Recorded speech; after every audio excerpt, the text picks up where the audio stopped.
Thinking about launching a podcast but overwhelmed by all the moving parts? At Turnkey Podcast Productions, we take the hassle out of podcasting so you can focus on the talk, not the tech. From concept to launch, guest booking to post-production, we handle everything. Need a strategy to grow your show and turn guests into clients? Yep, we do that too. DIY or done for you, we've got the solution that fits. Whether you're just getting started or ready to scale, Turnkey is your behind-the-scenes podcast team. Turnkey Podcast Productions. Your voice, your message, fully produced. Learn more at turnkeypodcast.com/contact. That's turnkeypodcast.com/contact.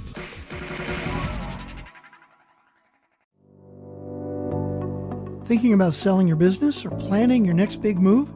Candor Advisors helps founder-led companies navigate complex transactions with clarity, confidence, and real results.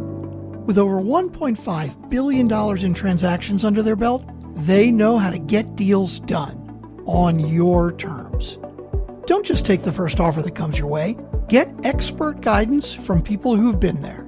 Learn more at candor-advisors.com. That's candor-advisors.com. You can also get the link in the show notes.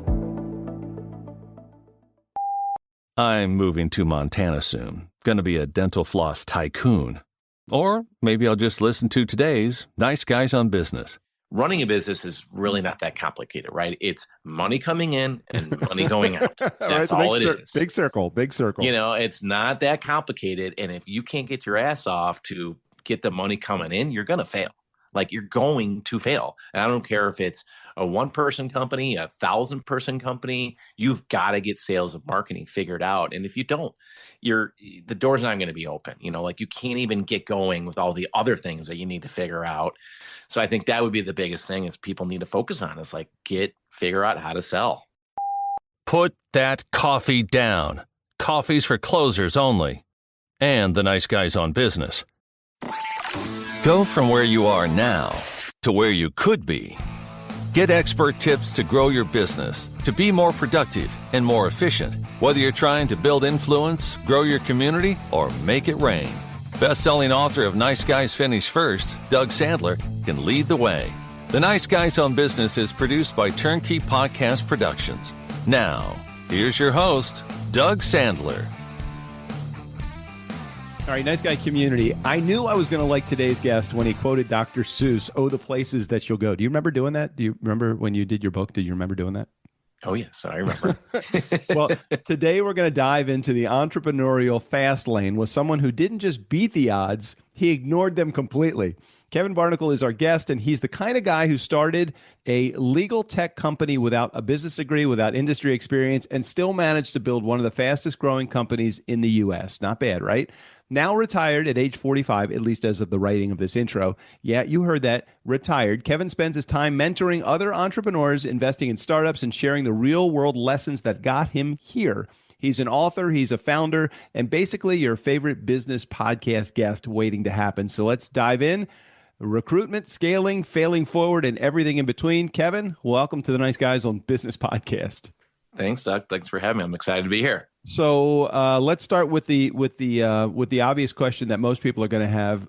Retired at 45. Take us through a little of that journey so that we can get that out of the way and then move on to the important stuff here. Because everybody's like knowing, well, how much money did he sell for and how much did he make? Everybody wants to know those questions. So as much as you're comfortable sharing, share, and then we'll get into the other stuff. Yeah, you know, so when I started my business, it was, more about controlling my own destiny. And I was in like enterprise sales for a number of years at big tech companies.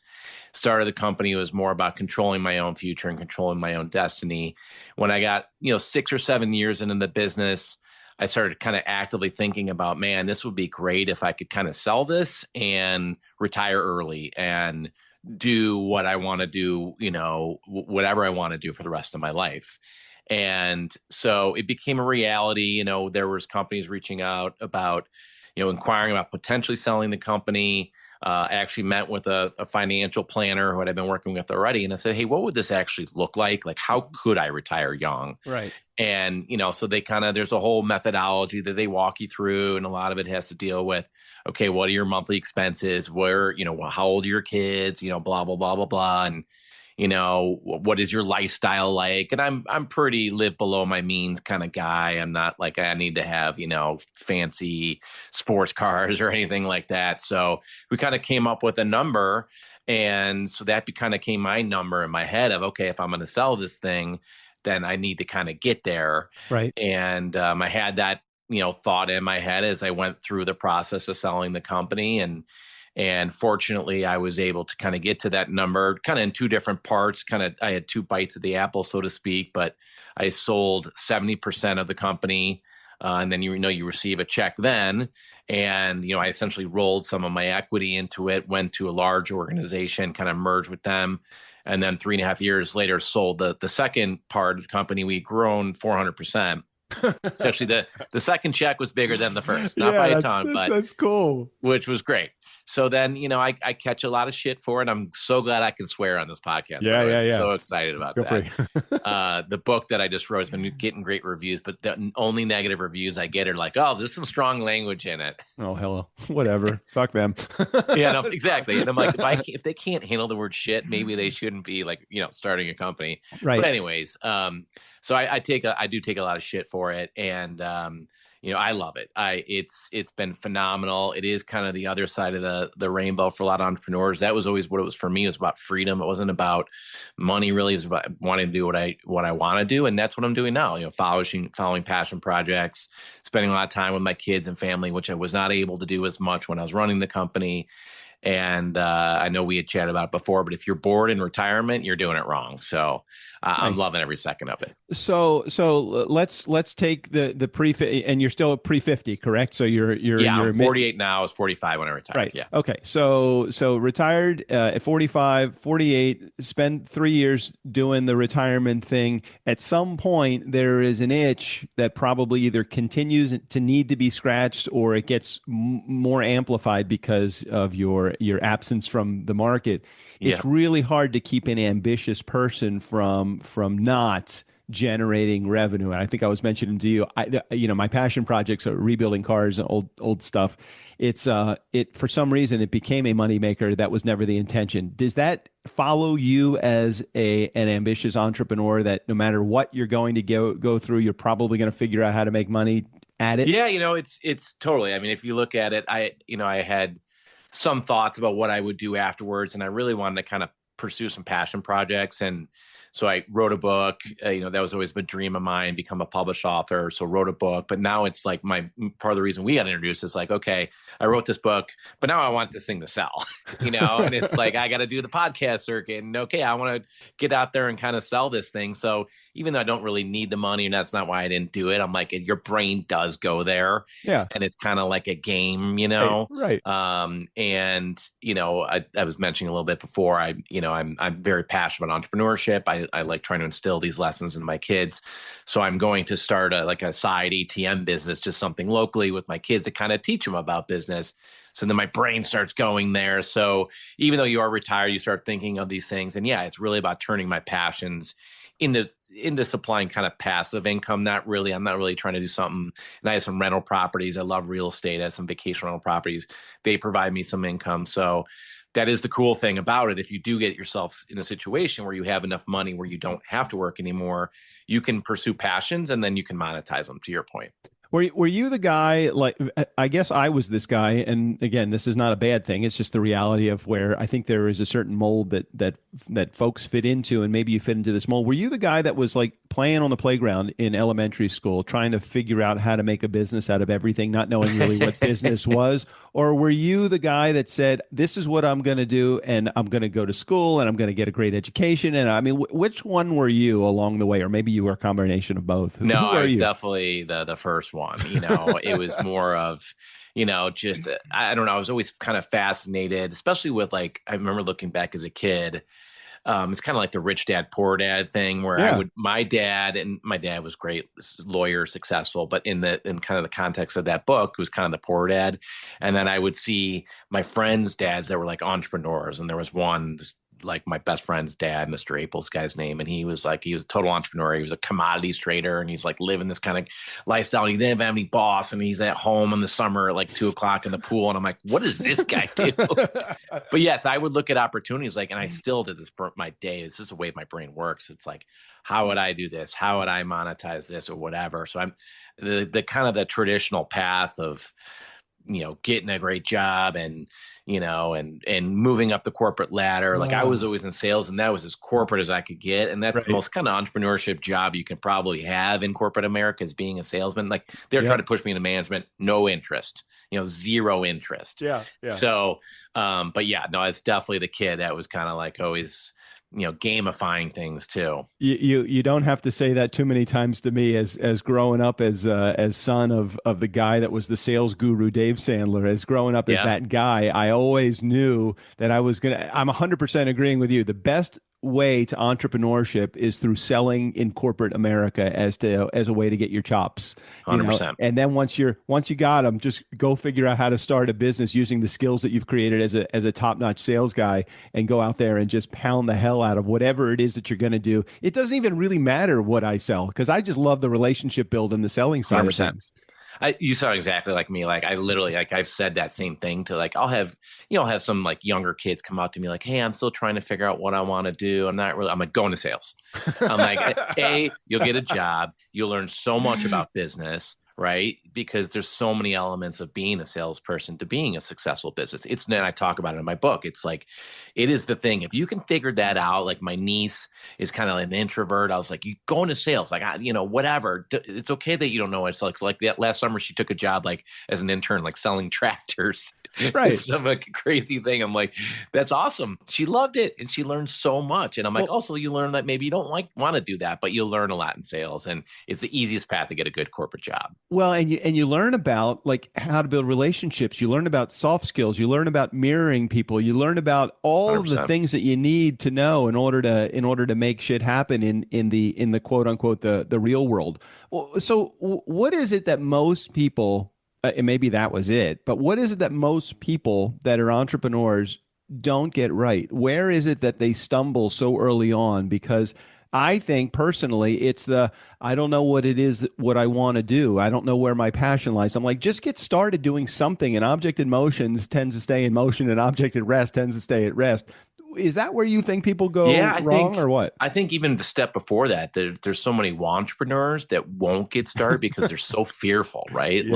So that kind of makes me think of what you just said, where they're like, oh, I don't know, there's this and there's that. And trust me, I went through some of this process too. Like I had young kids, I was leaving a high paying corporate job when I started my company, and I was anxious and I was nervous, but I was in a fortunate position. I knew what I wanted to do and I was passionate about it. And a lot of it just comes down to courage, right? Like getting over the fear. And in my book, I talk about like different exercises you can do that were helpful that I actually did that will help you eliminate that fear. And then I think maybe to your point, when they get started is like not focusing on sales and marketing. Like running a business is really not that complicated, right? It's money coming in and money going out. That's all it is. Big circle. It's not that complicated. And if you can't get your ass off to get the money coming in, you're going to fail.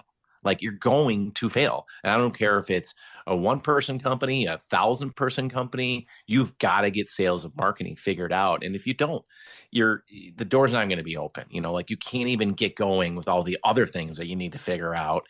So I think that would be the biggest thing is people need to focus on is like figure out how to sell. I think there's a big level, and I love your comments about this, a big level of measurable ambition when somebody comes to you as a wannabe team member of whatever team that you have created and is looking for all commission versus looking for salary. I always judge it. I'm like, I don't want anybody that would fucking hire me that wants to pay me a salary. Let me live on what I'm going to make as a commission. Kick my commission. Give me zero commitment of dollars from the company. I want to work on all commission. It's very rare to find somebody that's willing to do that, though. 100%. No, it actually happened to me. Like, so I started my company.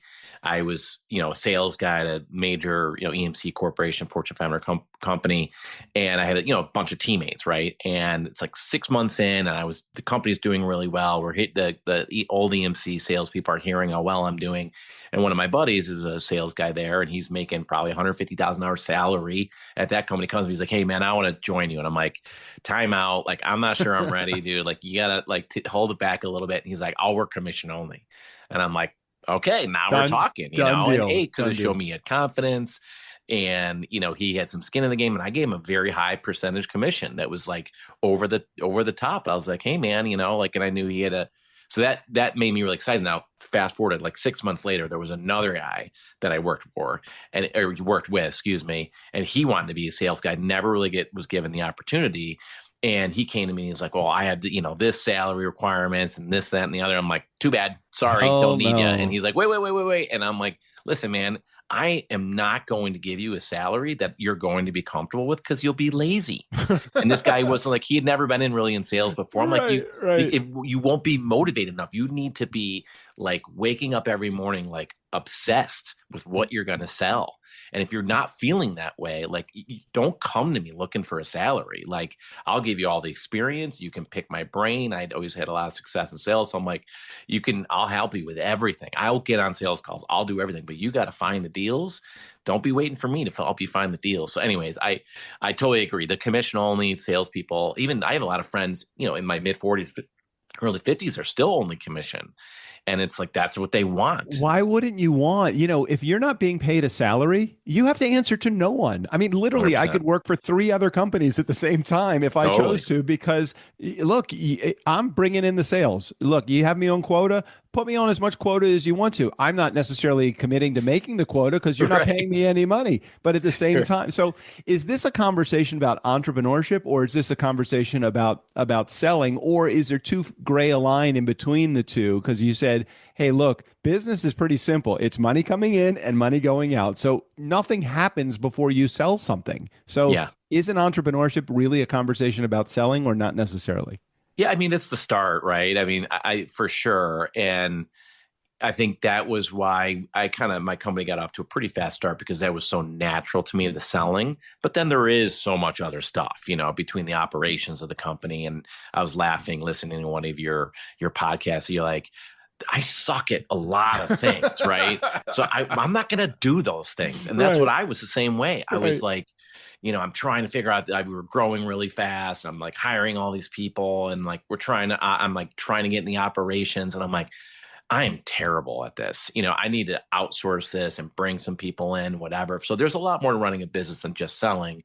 But I'll tell you, if you don't sell, you're not gonna be successful, right? And I used to always say, like, look, money will take care of all those problems. Like, I don't really care. Like, it was kind of chaos in our startup, like in the background, like on the outside appearances, it looked like we had our shit together. We really kind of didn't. We were doing a great job for the customers, don't get me wrong. But as far as like operating internally, like, we were kind of like a hot mess. But I was like, I don't care if we keep selling. I will have all the money to solve those problems, and that's how we did it. It's like how we built the company. That's been Strickland's answer to everything that we have ever brought to the table with Turnkey, our production company. It's Doug is going to sell something. Our job is going to be to make sure we can over deliver whatever it is that he promises. 100%. We need to over deliver.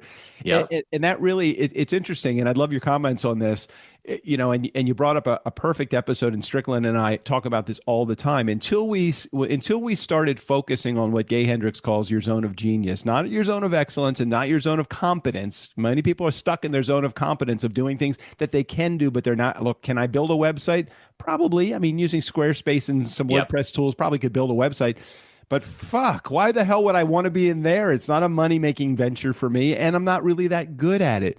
At what point do you realize in the entrepreneurial journey that you need to give up some of those zones of competence, zones of incompetence, and the zones of excellence, and move on to the zone of genius? For me, relationship building and selling are the best spots for me to be in.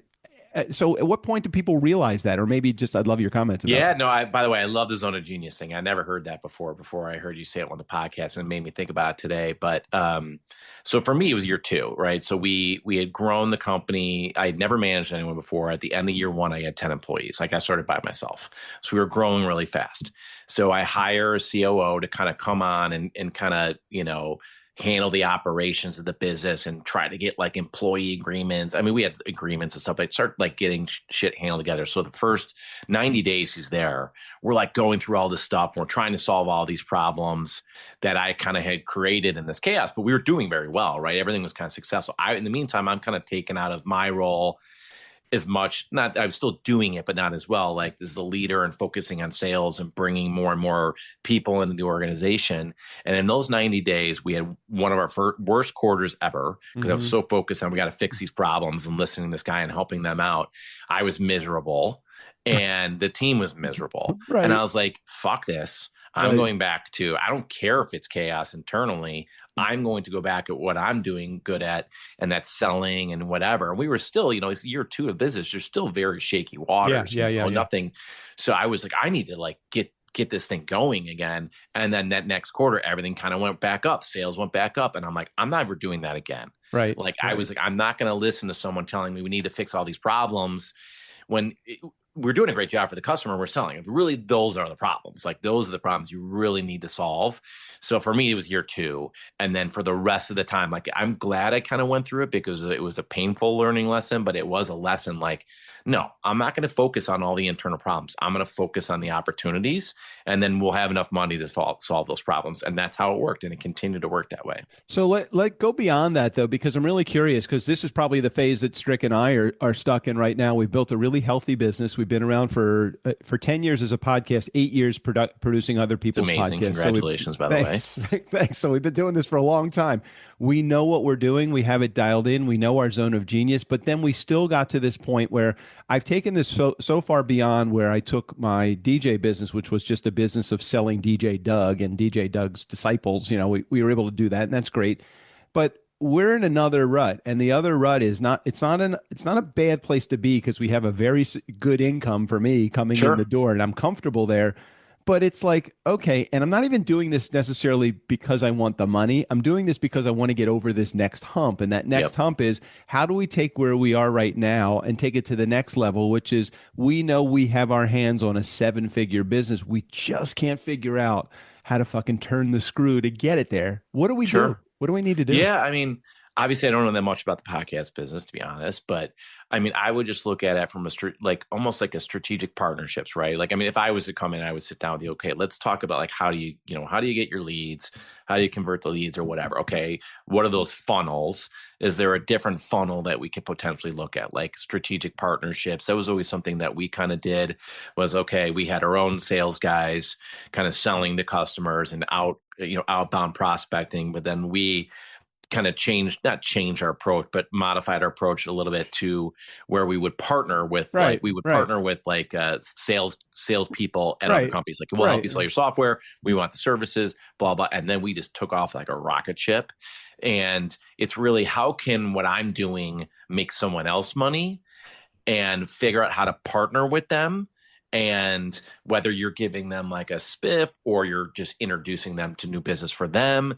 And then all of a sudden you've got this new lead source coming to you. And then eventually that became the Yeah, ultimate lead source for like us. for our production company, our strategic partnerships, while we have a sales team of one, me, Yeah. while we have a sales team of one, it's nice to be able to expand beyond that. And at some point, maybe we will. But our strategic partnerships are all with publishing houses, or many of them are with publishing houses, because what creates an opportunity for brand awareness more so than writing a book? Now, somebody written a book, Yeah. they want to sit in the podcast guest seat, and it's an easy transition. You've done a great job in the guest seat, Mr. Published Author.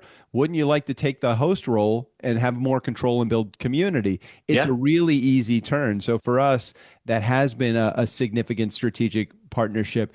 The challenge is now we've got to amp that up and amp up a internal sales team to go out, and our marketing sucks.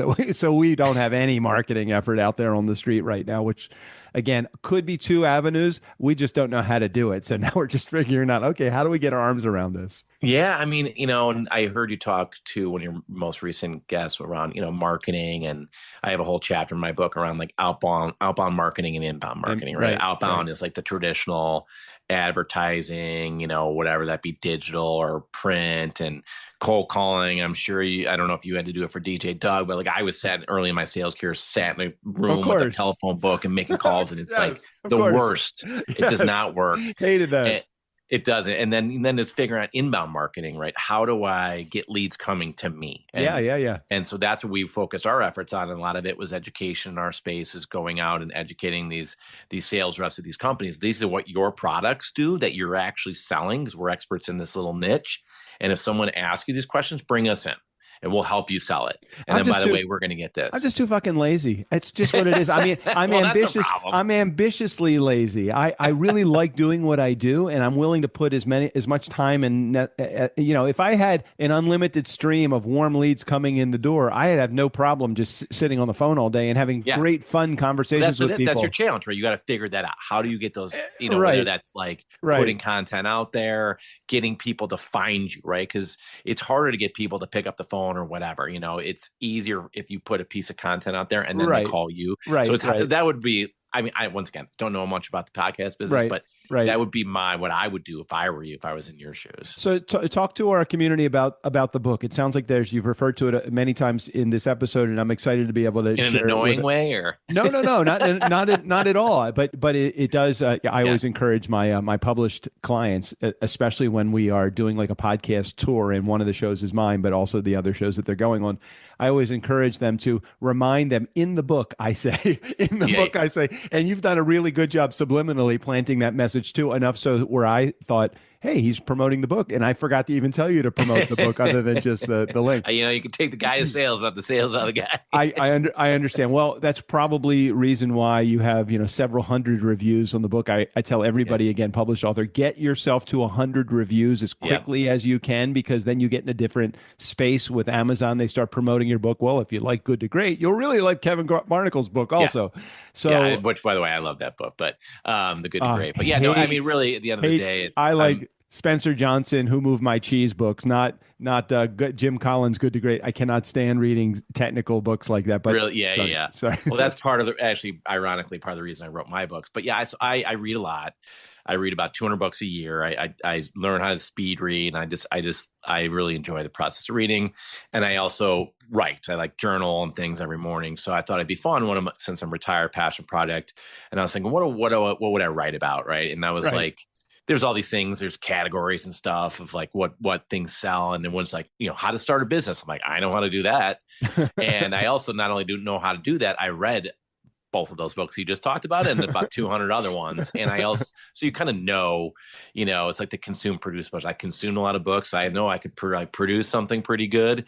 And the biggest thing that seemed, like you said, that stuck out to me is, man, some of these are really boring and really dry, or they're not written by an entrepreneur. Right. And like some PhD. And I'm like, I could give a shit. I'm like, I want someone who's going to give me something raw and real and have some humor in there and make it like a fun read. So that's why I wrote the book. I was like, I also wrote the book that I wish I had, and I knew the stuff was missing. And really, it's not like I'm not trying to like get rich on this book. I want to pay it forward. I had so many great entrepreneurs kind of help me and influence me, including other authors I just read. So that was the point of the book, because I knew I could write something different. It's called The Blueprint, Starting a Successful Business. It's been out for about 7 months. It was a finalist in a couple awards, which was exciting. I was not expecting that. And the reviews are great, but like I said, this is kind of hilarious. If you go look at some of the ones that are not so great, they're all kind of 4 and 5, but it's the language that I use. They're like, man, there's some salty language in this business book. And I'm like, yeah, because point of emphasis. And it's like, I'm trying to make this relatable. So anyways, but that's basically the gist of the book. So it's also, I talk a lot about the stressors of running a business for like existing entrepreneurs, right? It's not just about starting a business. It's also Right, right. taking it to the next level, sales and marketing, all the stuff that I learned in front of what I've learned from other entrepreneurs. I'm not pretending to be brilliant in any way. I did have a lot of success, so that, I'm speaking at least from that. But yeah, it's really meant to help wannabe, entrepreneurs. That's my real goal for it. And also existing entrepreneurs that, hey, you're not alone and there is an end of the rainbow if you want it. So Kevin's book is called The Blueprint: Starting a Successful Business, a proven 7-phase guide to firing your boss, gaining financial independence, and living the life of your dreams. Hey, before we wrap up today, I want to talk about some things that are probably unrelated to business, but everything related to life and maybe indirectly your business as well. You've had some probably inspiring people in your life. Maybe your dad. Sounds like your dad was pretty inspiring. Your mom, and maybe a partner, significant other, spouse.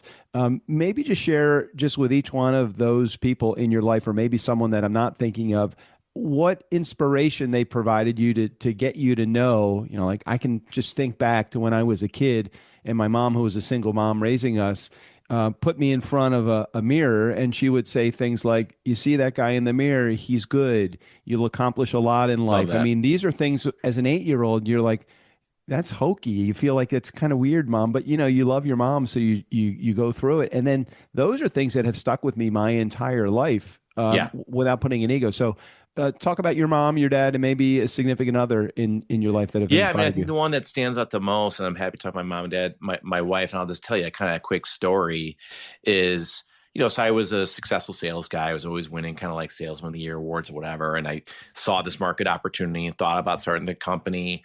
And we had a good life. We had 2 young kids, and it is always a dream of mine to start a company. And my wife knew that, and we had been talking about it. And they had kind of changed my sales job, where the kind of previous 5 years I built up this book of business, and then this new guy comes in and just wipes it all away. So I basically have a new job, and I'm like, God damn it. Right. So I'm like, here's a perfect opportunity for me to start this business. So I start going through the process of talking to people, reading books, blah blah blah blah blah. I get to the end. It's about a month before I'm going to make the leap. I'm scared to do it for sure, but I'm confident at the same time. And I get this new job offer at my company. And it would have kind of taken me back into my old role that I loved and like was making a bunch of money, was happy about. And I come home and I tell my wife, and I'm like, hey, I just got this job offer. It's, the same kind of company. I'll be able to Right. build on what I did the last 5 years. And she's like, oh. And I'm like, what do you mean? Oh, you don't seem very excited. She's like, yeah, but starting your business is your dream. Right. Right. And it was just like a punch to the gut in a great way. And Right. here I am thinking, man, and I believed in myself, of course, but I'm like, she really believes in me. She's like, I know you can do this. So that certainly gave me a ton of confidence. And then just going back to childhood, like you were saying, my dad was always a very much get a good degree, go work at a job. And he Right. literally worked at one job, right? Right. His Right. whole career. So although he wasn't the entrepreneur model for an entrepreneur, he certainly was a model for hard work. Yep. And then my mom, who was a social worker and then kind of stayed at home and raised us, she would always say to me, you can do whatever the hell you want to do. Like, Right. and I don't think this was necessarily something she said to my siblings, because I had asked them this later on. She's like, I'm telling you, Kevin, you're different. You're special. You can do whatever you want to. And whether she was just blowing smoke up my ass or not, who knows? Right. But I did believe that. And I still believe that. Like, I do kind of stupid things. My wife's always laughs. She's like, you're Mr. Overconfident, kind of doing all these things. And they always seem to work out. So, But isn't that the law of attraction? I mean, isn't that how you invite success into your life? It's like, I don't know how everything works out. Well, it works out because you think it's going to work out. And Yeah. regardless Yeah. of how you get there, it doesn't matter the path and the journey that you went on. It's just, hey, look where I am. Look where I've been able to work. I'm going to get there. Determination, grit, for sure. Right. Yeah. And just a positive attitude, right? I mean, it's positive attitude you don't have to have a positive attitude every day, but the fact that if you're passionate about it, you want it to succeed and you work your ass off, it typically does. It's been my experience. So, but yeah, no, thanks for that opportunity to say that. Yeah, my pleasure. Well, I feel like, as I was growing up, and my dad said to me many times, again, even though we didn't live in the same house together, the opportunity it did present itself so many times where my dad would say things like, what's the typical dad say? Look, if anybody's done it, you can do it. And that, Yeah. my dad didn't go down that path. He was the guy that went down the path of, even if it's never been done before, you can fucking do it. Yeah, totally. And I 100%. love that. I really feel like that has driven my entire my entire being, my core. I've never wanted to work for someone. I did in the beginning because I thought that that's what you had to do in order to get the experience to do it on your own. And but I've loved where we're going. Okay, so tell me before we wrap up, because I got to know this. Why do you have a statue of Bigfoot behind you? How many times you get asked that question? Because it's funny because when COVID hit, yeah, all of a sudden you're on camera every day, right? Yeah, and right. It was literally my first meeting. And I'll tell you the story about it, but whatever. And I'm like, oh shit, it's in the screen, right? Like I didn't I wasn't Zoom ready at that point. You've now framed yourself so it's almost as prominent as you are. Yes, well now it's a conversation piece. I love it. But the reason is long story short, we came up with a marketing theme at my old company where we had a Yeti and we had like commercials and there was a Yeti in the commercial. I won't bore you with the details, but my kids loved it. So my kids are like, they'd be like, what does your dad do? Like, he has a company, he has Yetis in his commercials. And so they loved it. So for 1 year for Father's Day, they saw that in, remember Sky Mall magazine? Yeah, absolutely. They saw that in Sky Mall magazine and bought it. Wow. And so we had it in my office at, I was running the company, whatever. And then I sold it and we merged with this company. We shut down that office. So it's been sitting there ever since as a little reminder. But yeah, now I leave it there on purpose because I think I'm always interested to see if people actually ask me or not ask me. I want to know all about it. I figured I was going to start the conversation there. I'm like, no, I'll wait till a little bit later on until we get a little bit personal.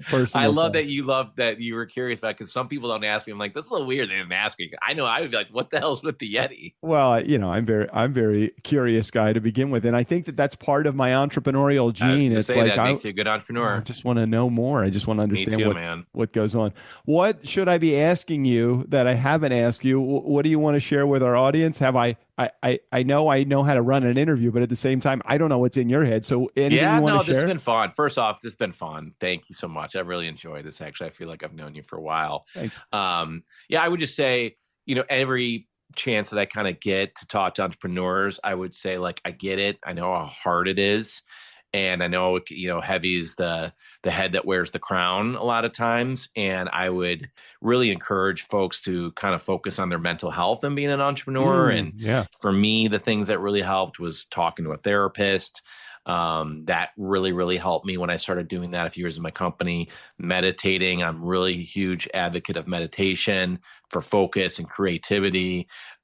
Taking care of yourself, those things, if you focus, vitamins, exercise, if you do those things, it will make you a better entrepreneur. Yeah. And I know how hard the stress levels are to deal with, and sleep is another huge one.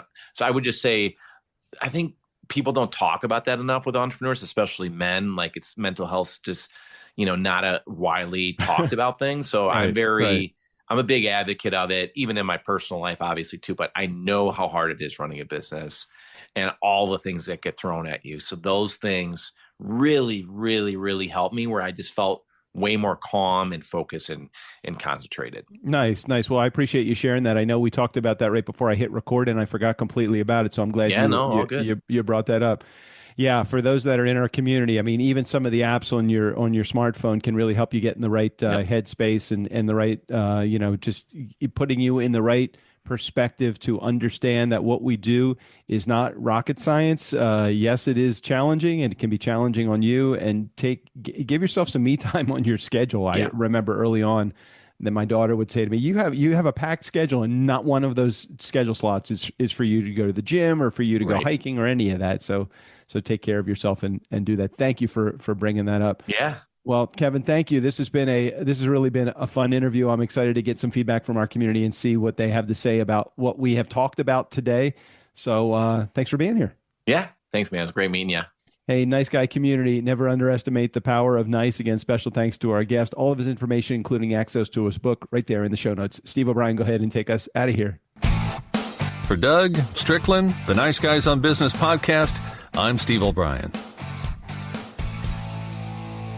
Yo, bartender, Jobo needs a refill.